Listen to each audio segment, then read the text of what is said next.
Sweeping the Lions has to feel really, really good. Talk to me about what you saw on Thanksgiving.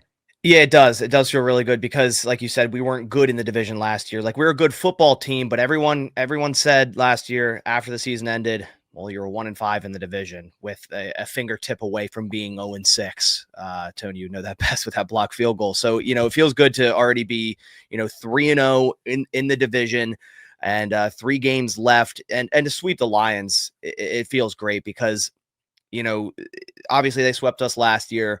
They're starting to get that mentality of we're going to punch you in the face, and the Packers weren't really punching back. It seemed like every game, both games last year, they just kind of always had the upper hand. They had the higher energy. They had more aggressiveness, and that completely flipped on its head here.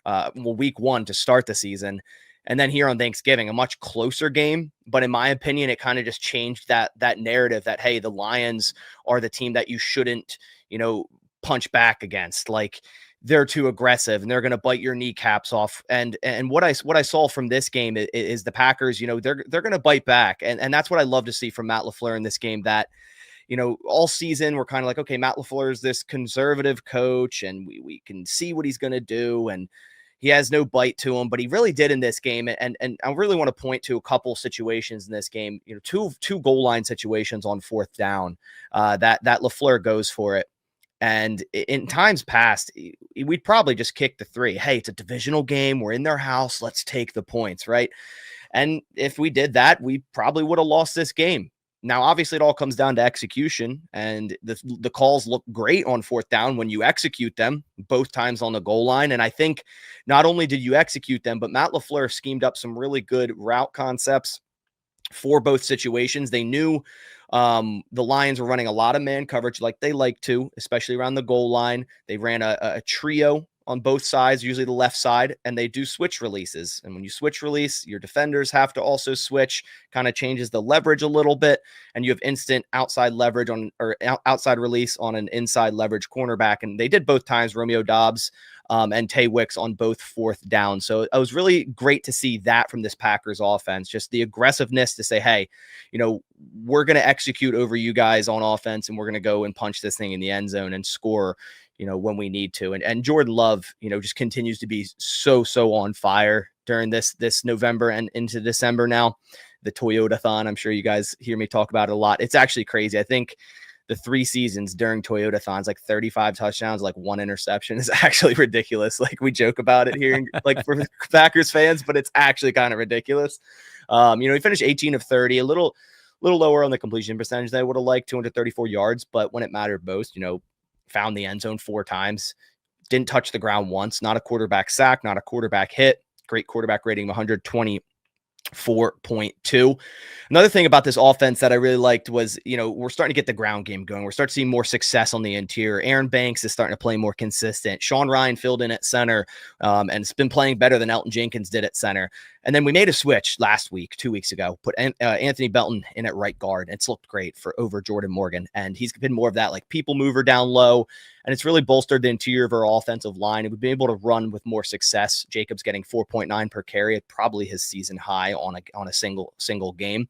And then on the flip side, shutting down their run game. The Lions were 6-0 with 100+ rushing yards. Now they got 100 in this game, but 24 of them was off one Jared Goff run. So in terms of just running backs, they were actually just at 100. So take that as you will. The Packers, in my opinion, shut down the Lions run attack. Gibbs 20 for 68, a 3.4 average. The Lions love to run outside the tackles. They love to use Penei Sewell, Taylor Decker, get outside, and hopefully you're not going to be able to catch Jahmyr Gibbs. And most of the time that is the case. But I think the Packers linebackers, especially Edgerrin Cooper, Isaiah McDuffie, did a masterful job, playing sideline to sideline, containing the outside. And the Packers defended the run really, really well. Now, would this game would have been a little bit different with St. Brown not checking out early? I think so. I definitely think so. I mean, Jamison Williams tore us a new one. We played a lot of man coverage. He's a man coverage beater. But outside of that, man, our defense, let up 24 points, but we made plays when it mattered. We had Micah Parsons making plays, like huge plays in this game. He ended with 2.5 sacks. Tay Wicks had an awesome day on offense. And more importantly, I know JMO dropped it, but the Lions were 0-2 on 4th. Like last year in the second game, they were like 4-0 on 4th down against us. So not only did the Packers convert their 4th downs, but they stopped the Lions on their 4th downs. which is just so impressive that this team it was an identity building game is what I like to classify it as. And it gives me a lot more confidence in this team going to play Chicago this week, then Denver, then into Chicago the week thereafter. I have a lot of confidence in this team, especially, sweeping the Lions, which is just awesome. Feels great. Let's hear from our sponsor real quick. Sleeper, you can get a 100% deposit match. Win using promo code RTS of up to $100. Link is pinned to the top of the description. Just for the sake of time, while we were backstage, I went ahead and made the picks. We got a freebie in Dak Prescott. So we got the Thursday night football game here. We took our freebie in Dak Prescott. He just has to get a passing yard. I feel pretty good about that. Brandon Aubrey, I got him at making more than 1.5 field goals. Chances are he'll boot a 60-yarder in the half or something like that. So that'll get us one. And then Jared Goff, I'm going to fade him. I'm going less than 251.5, but I am taking Jahmyr Gibbs to get more on 72.5. That one is $10, pays out $71.80. Sleeper is the fastest growing fantasy football app. You also can have skin in the game, so you can tail us, you can fade us, but make sure either way you use promo code RTS. Roundtable Sports Network is your one-stop shop for all things NFL, with daily live shows covering all 8 divisions in the league, hosted by the best content creators on the web, all on one network. Catch the AFC East live every Monday at 7 p.m. and on Wednesdays at 6 p.m. The AFC West Roundtable live Tuesdays at 6:30 p.m. The AFC North Roundtable live every Wednesday at 6 p.m. The AFC South Roundtable live Tuesdays at 7 p.m. The NFC East Roundtable live every Tuesday at 6 p.m.